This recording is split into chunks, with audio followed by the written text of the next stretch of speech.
Now, Governor Walz says, I knew nothing about this, man. It's news to me. And he said, in fact, I'm taking some bold steps. He said, at first, I'm not going to run for a third term. I guess he needs more time. Hope he uses the time to prepare his defense, because he's got a lot to defend here. He knew what was going on. I think the Democrats are trying to appear more manly. Just a thought, but they may want to consider first getting rid of their man purses and their organic broccoli. Dark woke, light woke, mellow yellow woke, it's still woke. And that's the Democrats' problem. If you believe the polls, Jason, most Americans believe that Republicans aren't perfect, but they think the other side's crazy. Take a moment and really hear this. This is the part everyone should be furious about, because Tim Walz didn't just fail, he let his state get robbed blind. Tim Walz wants you to believe millions were stolen right under his nose, and somehow, he had no idea. Yeah, sure. Welcome back, because this is one of those moments where the excuses completely fall apart. Senator John Kennedy isn't buying what Minnesota Governor Tim Walz is selling, and once you hear this, you won't either. We're talking about a massive fraud scheme in Minnesota. Millions in taxpayer dollars gone. Stolen. Vanished. And Walz's defense? He claims he didn't know it was happening while he was in charge. That's the problem. If you didn't know, you weren't paying attention. And if you did know and let it happen, that's even worse. Either way, leadership failed, and Kennedy makes that painfully clear. No shouting. No grandstanding. Just accountability. Something that's become incredibly rare in politics. This is what happens when excuses replace answers. Watch closely. Because this isn't just about Tim Walz, it's about what happens when no one is held responsible. Now let's get into the video.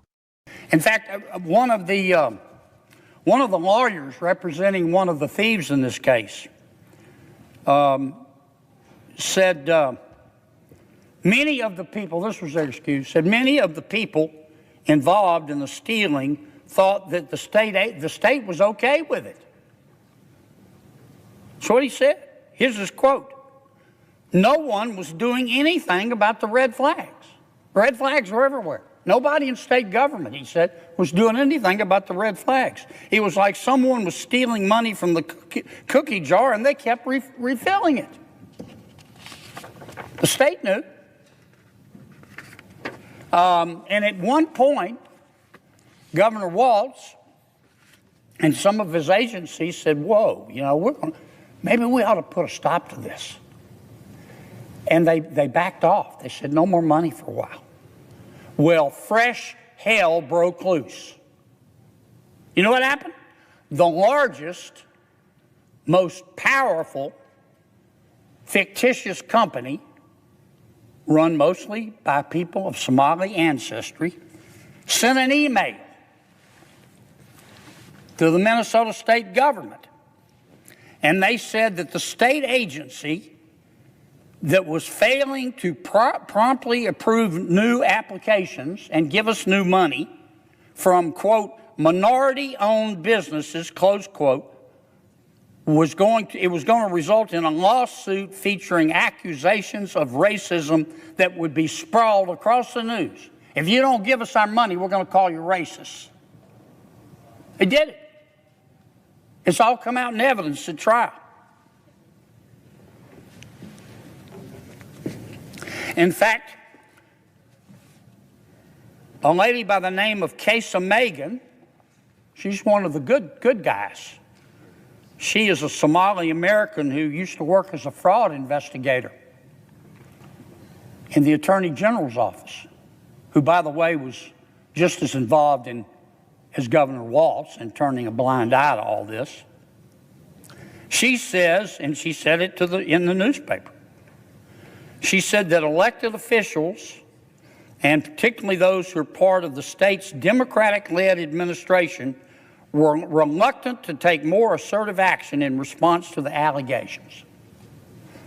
Why? Here's her quote. "There is a perception that forcefully tackling this issue might cause political backlash from the Somali community, which is a core voting bloc for Democrats."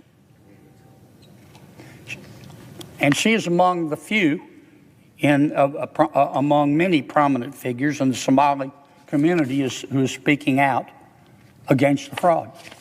Forget the excuses. What Senator Kennedy exposed about Tim Walz is straight-up catastrophic leadership. We're talking about massive fraud, hundreds of millions of taxpayer dollars meant to feed children, siphoned off by criminals running a fake operation. And Walz's response? "I didn't know." That's not an explanation. That's a confession. You don't get to plead ignorance when you're the governor. If your own agencies are being looted on that scale and you have no idea, then you are either completely incompetent or deliberately looking the other way. Either option should disqualify you from leadership. But here's the detail that makes this even worse, and Kennedy nailed it. The money kept flowing even after the red flags were obvious. Why? Because the fraudsters threatened to scream racism if the state shut them down. And Walz's administration folded instantly. They were so terrified of bad press and activist backlash that they let criminals keep stealing. Let that sink in. They chose political safety over doing their jobs. They chose feelings over facts. Optics over accountability. This wasn't just fraud, it was enabled fraud.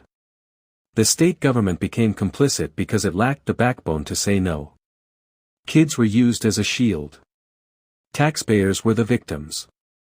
And Tim Walz was asleep at the wheel while the vault was being emptied. That's not compassion. That's cowardice. Kennedy exposed the truth the media won't touch. Tim Walz isn't some harmless, well-meaning governor.